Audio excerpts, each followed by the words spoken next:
Mohammed Kahlil, the lawsuit that's been brought up against him and the people who were on Columbia University when all this happens. I believe a group of students have come together to actually civilly sue them. This is the reaction to that video. Let's get into it. So while pro-Palestine protests occurred on several campuses around the U.S., the demonstrations that rocked Columbia University in New York last spring have been a particular focus of this Trump administration, which recently moved to cut $400 million in federal funding for that Ivy League school.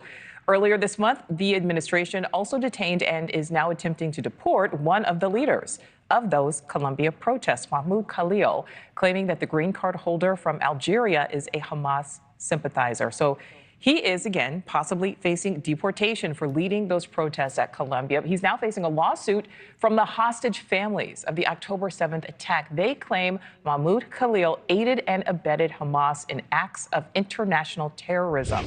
Rich McHugh is live for us there on Columbia University. I mean, listen, before they even get into this, that's insane that they've been able to push this far, bro. When I go back and look at that footage where we at 48, when I go back and I look at this footage, man, this is really hard to defend, bro.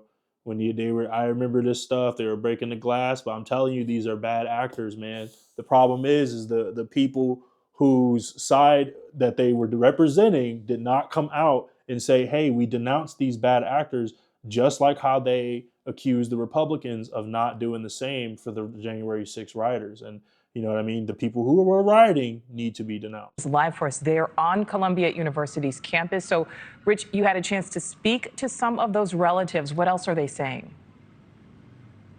Well, they called Kahlil and these groups a propaganda arm, a New York City propaganda arm of Hamas, and that this is a coordinated effort to push Hamas messaging here at Columbia and on campuses around the country. Now, six family members who lost loved ones to Hamas in those October 7th attacks, they filed the suit along with 3 students here at Columbia. They're targeting several groups. I don't want to read them. Columbia Students for Justice in Palestine, Columbia Barnard Jewish Voice for Peace, Columbia University Apartheid Divest. Those are 3 on campus. There's 1 off campus. Individuals in those groups, too, among them is Mahmoud Kahlil, the ringleader of the campus protest here at Columbia last spring. Earlier, I spoke with Iris Weinstein-Hagai, whose parents were captured by Hamas and murdered in those October 7th attacks. Here she is. We're not only battling this ongoing war, but it's also an information war. It's a propaganda war. And, you know, we are a small group of people, 59 families fighting to get our loved ones back in a sea of false propaganda and misinformation. And groups like the ones that we're suing are responsible for a lot of that. So that was the main reason to, you know, hold these people accountable on their promotion of ongoing crimes, of terrorism. You know, we have to remember Hamas are a listed terrorist group in the US, and we can't have groups like these in universities promoting false information and justifying the massacre of my parents and kidnapping their bodies. She says she wants to see Kahlil face either prosecution or deportation. Now, according to the suit, they allege that 3 minutes before the Hamas attack that began on October 7th, the Columbia arm of Students for Justice in Palestine posted on Instagram, quote, "We are back," and that viewers should stay tuned. But before the attack, that account had been dormant for months. Now, I want to bring in an attorney for the plaintiffs. Whoa, that's crazy. I mean, I have to look into this. Hold on. 3 minutes before. What? Nah, bro, I can't believe that. Hold on. I got to look this up on Gronk. I don't believe this. That's actually like hard to believe. I'm not even joking. Yo, SJP, okay. Did reactivate their Instagram on October 6, 2023 at 11:27 p.m., just before midnight, hours before the Hamas attack on October 7th, with a post saying, "We're back. First general body meeting to announce soon. Stay tuned." The timing sparked speculation, especially in a lawsuit filed in That's crazy. Listen, man, that's one hell of a coincidence. I'm not like, normally, bro, I don't believe this type of stuff when I see it on the news. Yeah, that's crazy, bro. I don't believe in coincidences. I really don't. That's one hell of a coincidence. I'm just keeping it real. If by chance literally hours before the attack. They're basically calling for investigation into this. And I mean, this is some super reach, but it's one hell of a coincidence. Like I can understand, yeah, man, this is bad. This does not look good. His name is Ben Schlager. So you filed this lawsuit. What is the evidence that you have of this coordination? So aside from the the precipitating Instagram post, which is pretty incriminating in and of itself, on October 8th, professionally rendered pamphlets and flyers that were labeled the NSJP Toolkit proclaimed essentially that they were engaged in a unity intifada that is being governed by Hamas. The material had a picture of a paraglider on it. Even Israeli intelligence didn't know about paragliders until the attack itself. And this material was clearly created before October 8th when it was distributed. And that was here on campus? That was here on campus and in campuses throughout the country. Now, is this about money? I know there's a money component to this, but is this about exposing the network? So there's very little money that I think is going to be implicated in this.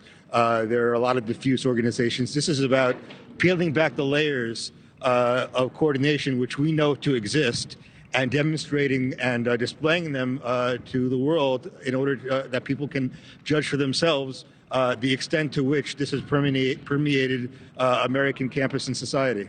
Now, three of the students here that are in this lawsuit, we tried to speak with them. They are fearful. They are soldiers. Thanks for watching. Go to join. Bro, this is not looking good. I'm not gonna lie. I mean, if you were able to put out imagery or have imagery ready to be put out the day after the attack, like it had paragliders and all this stuff, if what they're saying is true, obviously all this stuff is gonna come out in the lawsuit. Man, this is just, I don't even know where I stand on this, honestly. Even again, this is all tricky because I understand that there should be due process for people who are getting accused of inciting violence and everything, but we do have my man's on video, leading the charge. Like I said, I even said this with my brother. I remember seeing the clips of him, doing the whole charge and everything. I'm not going to go resurface all these different clips. There's definitely out here. I just saw him on News Nation showing them for the Jewish people who were being harassed on campuses. And this was specifically Columbia University in New York. So I see why, man, this was just one of those epicenter places where it all went down. And him being, publicly known leader in this movement, it gives them the grounds to do everything that they're doing, bro. Do I agree with it? No, I don't agree with it. I still think they should have the ability to say what they want to say. But the way that they're spinning it, they're saying that by supporting this, you're supporting terroristic activities. And then they're being able to tie it back to the organizations on campus and stuff. Man, this is not looking good. I'm just saying, this really is not looking good. I disagree with the lack of due process, but I can't disagree with the evidence that they're pulling out to support their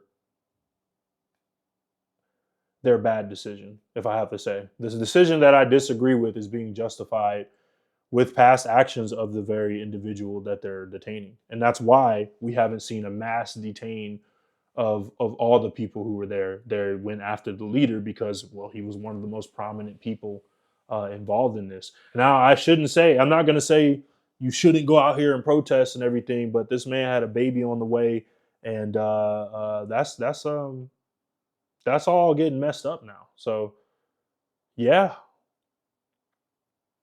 This is a really tricky one, man. I don't have the answers for this one. What do you guys think in the comments? Share the video, man. If you're liking the content, share the video, subscribe. Let us know what we can do better. Let me know how I could have seen this, and maybe I'm seeing it incorrectly. Maybe there's a different angle that I'm missing. Whatever it is, man, if the context of this, can you share something with me? Don't just disagree with me. Throw something in the comments that I can actually respond to and get some more insight of this situation. This is all interesting to me, and I'm going to be keeping an eye on it, man.